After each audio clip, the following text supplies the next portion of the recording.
Magandang araw po sa inyong lahat.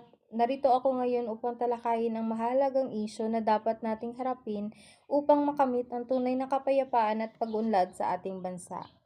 Ang mga puntong ito ay batay sa mga napag-uusapan sa mga peace talk. At naniniwala ako na ang pagtugon sa mga ito ay susi sa isang maayos na kinabukasan, reformang pang-ekonomiya, pambansang kaunlaran.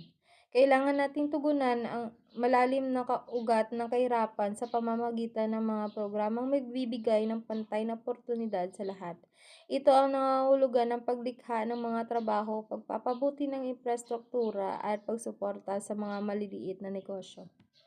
Karapatan ng manggagawa. Ang mga manggagawa ay dapat tratuhin ng may dignidad at respeto. Kailangan nating ipaglaban ang kanilang mga karapatan sa patas sa sahod, ligtas na lugar ng trabaho at ang karapatan sa pag-organisa. Pag-alaga sa kalikasan.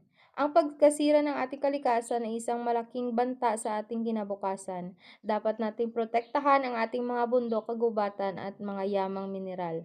Kailangan din natin ng sustainable development para mapanatili ang ating mga likas na yaman. Pagpapabuti ng serbisyo publiko.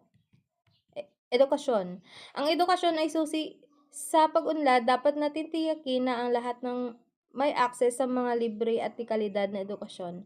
Mula sa kindergarten at kolehiyo, kailangan din natin ng karagdagan suporta sa mga estudyanteng nangangailangan. Kalusugan. Ang kalusugan ay isang karapatang pantao. Dapat nating tiyakin na ang lahat ay may access sa libre at kalidad na pangangalagang pangkalusugan. Internet access. Sa panahon ngayon, internet ay isang malagang kasangkapan para sa edukasyon, trabaho at komunikasyon. Dapat nating tiyakin na ang lahat ay may akses sa mas mabilis at aabot kayang internet. Pagpapalaya ng mga bilanggong politikal. Ang pagpapalaya ng mga bilanggong politikal ay isang mahalagang hakbang tugon sa tunay at kapayapaan. Dapat nating isaalang-alang ang pagpapatawad at pagkakasundo. Ang pagkamit ng kapayapaan at pag-unlad ay isang pangmatagalang proseso na nangangailangan ng korporasyon at pagkikipagtulungan ng kooperasyon at pagkikipagtulungan ng lahat.